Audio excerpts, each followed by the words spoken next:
Hi, my name is Brian with ID Additives. Today I'm going to be showing you how to hook up our EcoPro 360 cart to your mold or your heat exchanger. Contained in your cart are fittings, ½ inch, ¾ inch, inch and a half fittings from standard. Also in your cart that I've already attached, these lances. You'll have to attach these hoses on your filter outside and your filter inside. Obviously you'll need some material. I've already put some material in a drum here. I'll wheel this around. For the purposes of this demonstration, I don't have a mold in-house, so we're going to act as if this is our entry and exit point of the mold. This is ¾ inch fittings that I've already attached to my hoses here. So, your inlet lamps, these go on your inside of your drum. Out lamps on the outside of your drum.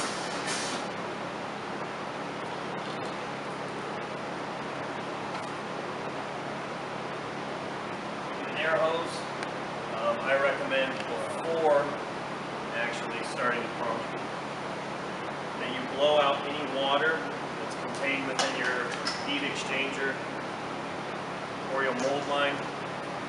In order to do that, you'll notice there's a blowout as well as a pump. You're going to want to hook up to your blowout side. There's also on top here a blowout and a pump air. In order to use your blowout side, it needs to be on the blowout. If you have it set to your pump air, there's a check valve in here. The pump will not operate. Likewise, if you're on the blowout side and you have your air line hooked up to your pump, it won't operate, so you don't have to worry about that. So again, when you first hook up to your mold, again, this is our mold inlet side for the purpose of this demonstration. Mold outlet side. You hook that up to your outlet. You're going to wind up blowing out.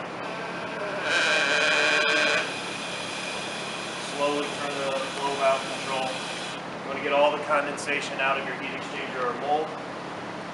From there, you can put your lances in your EcoPro 360 drum.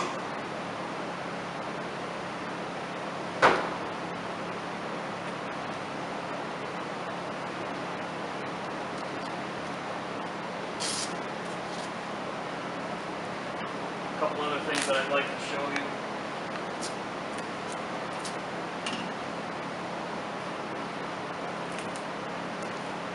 When your cart arrives, this filter housing may be a little bit loose. It shifts in transit sometimes.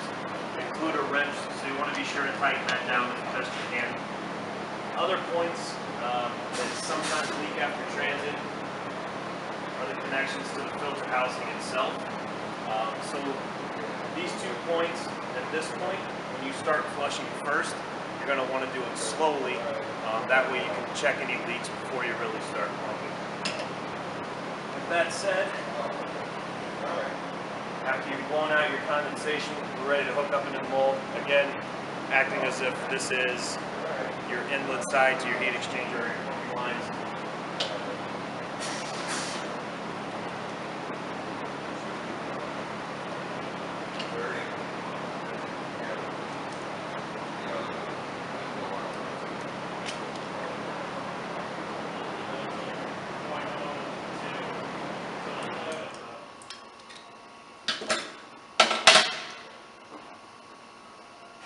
And again, this would be going into your exit side.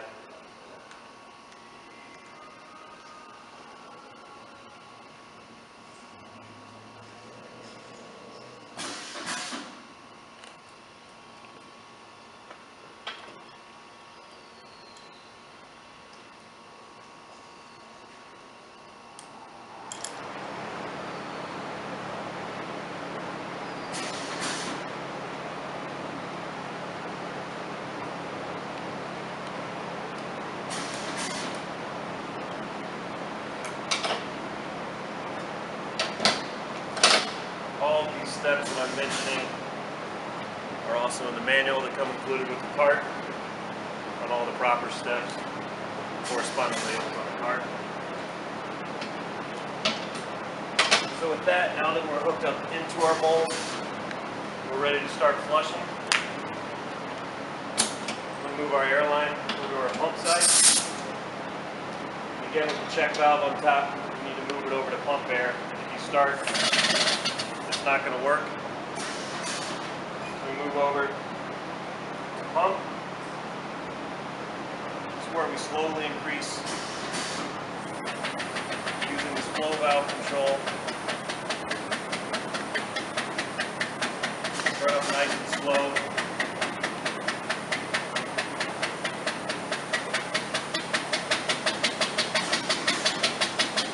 You can see in the return, the filter is filled up with fluid.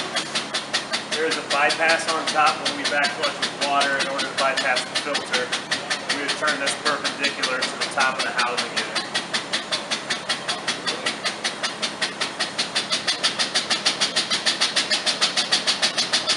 Pump can handle up to 100 pounds. Most shop runs have 80 to 100 pounds. Your flush time is going to vary.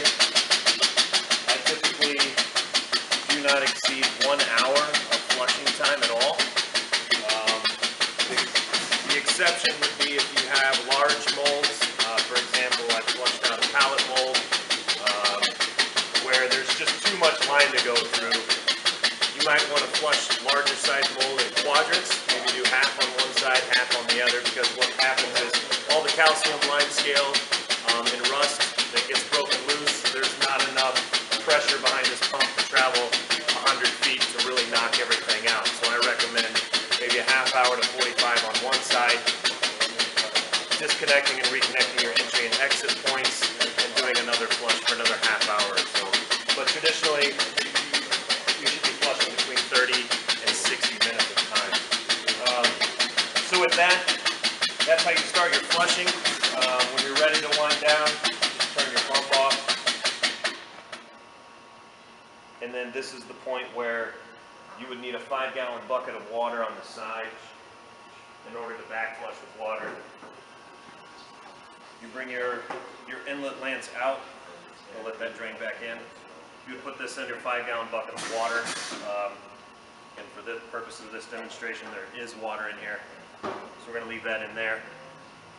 This is where you want to bypass your valve, or your filter, excuse me.